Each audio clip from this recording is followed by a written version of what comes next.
Welcome to, a podcast for people who ponder the puzzles of life. I'm Robert Krulwich. In his laboratory at Boston University, Professor Jelle Atema has his own lobster. It's a sizable lobster. Which means it's old, because with lobsters, the bigger you are, the older you are. That's how you age a lobster, by size. That's right, yeah. And yet, as big as it is... 15-pound lobster. That's big, but nobody knows how big a lobster could get. The biggest one ever seen, 40-plus pounds. But there could be much, much bigger lobsters somewhere deep in the ocean, because it appears, says Professor Atema, that older lobsters wear out very slowly, like his lobster. There's absolutely no indication that this lobster is showing signs of old age. In fact, lobsters in general show no discernible signs of aging. They don't lose appetite, sex drive, energy, no change in metabolism. Something we could all be jealous of. Right. So if these creatures do get older and they don't get sicker or weaker, at least not in any way we can measure, maybe there's 100-pound, 200-pound lobster down there.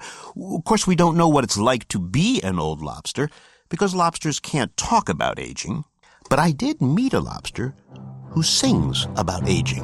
My fellow crustaceans, I will now sing a song not about growing old, but about growing big. Do we even have vocal cords? Well, if he has vocal cords, this lobster, who, by the way, calls himself Leroy the Uninterrupted Lobster, because he just keeps going and going and going, he tells his fellow lobsters that the key to longevity, at least for a lobster, is to get lucky.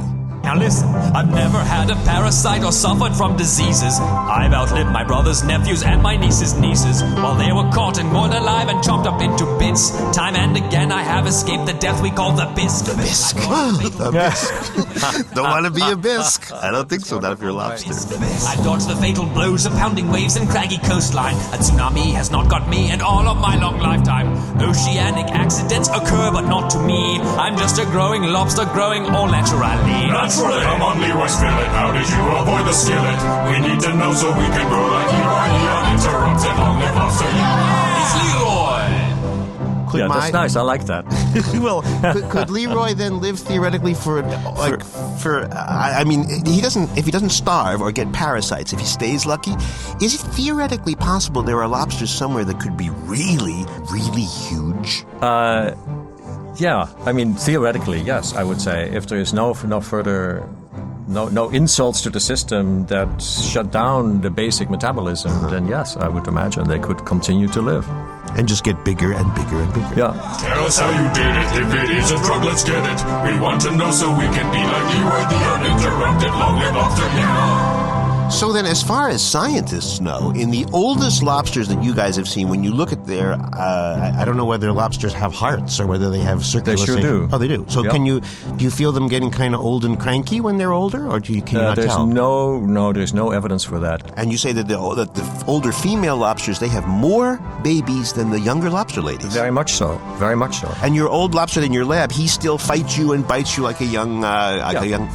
Mean old son of a bitch in my tank who is perfectly happy being just that. So if this mean old whatever he is, if he stays lucky, scientists have no idea how big lobsters could get, right? I mean, you don't. That's right, yeah. So if they live a very good life with wonderful, plentiful food, as described in the song, then he can eat, molt, what the phrase is? Eat, molt, expand, repeat. Eat. Yes. Molt, expand, repeat. Yes. Yeah, excellent. That's right. Exactly. All they have to do is keep eating and molting so they can build a bigger shell, and then eating again, and then molting again. And if you ask them, like, what's your secret, big lobster? Actually, let's hear it from Leroy. Well, it's simple, really. Leroy, lobster. Leroy. I'm trying to explain Leroy, the uninterrupted lobster. Lobster. Lobster. Right, here's what you do. Find a cave with lots of krill and eat.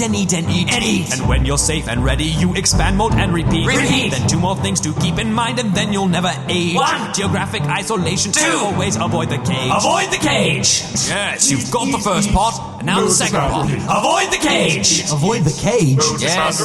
Isn't there food in the cages? Yes. How do we eat if we can't get to the food in the cages? Listen, the fishermen that own the cages eat you for food with butter. I don't get it. Some lobsters are a little on the slow side.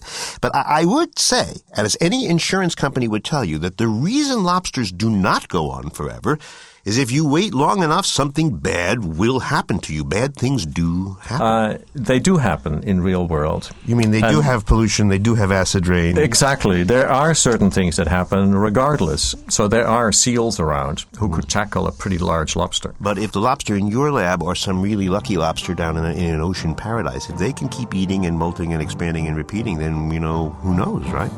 Then that's it. Then we get the lobster that we're all dreaming of.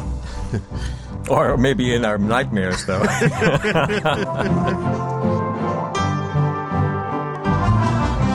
With Josh Kurz as the lobster, Shane Winter as our composer, I'm Robert Krulwich in New York. Come on, Leroy, spill it. How did you avoid the skillet? We need to know so we can grow like Leroy, uninterrupted. Long live lobster. It's Leroy. Uninterrupted lobster. Well, it's simple, really. Leroy, Leroy, Leroy, Leroy lobster. Leroy. I'm trying to explain. Leroy, the uninterrupted lobster.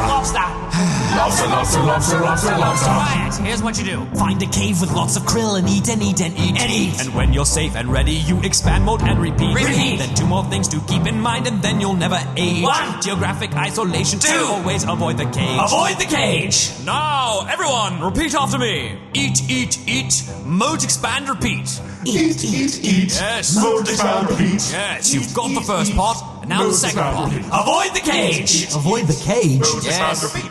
Isn't there food in the cages? Yes. How do we eat if we can't get to the food in the cages? The fishermen that own the cages eat you for food with butter. I don't get it. Molting's fun. Look, let me finish, will you? Thanks for listening. I'm Robert Krulwich. Let's do this again, because, I'm always here. And if you love science stories, we happen to have lots of them. Visit us at npr.org/science.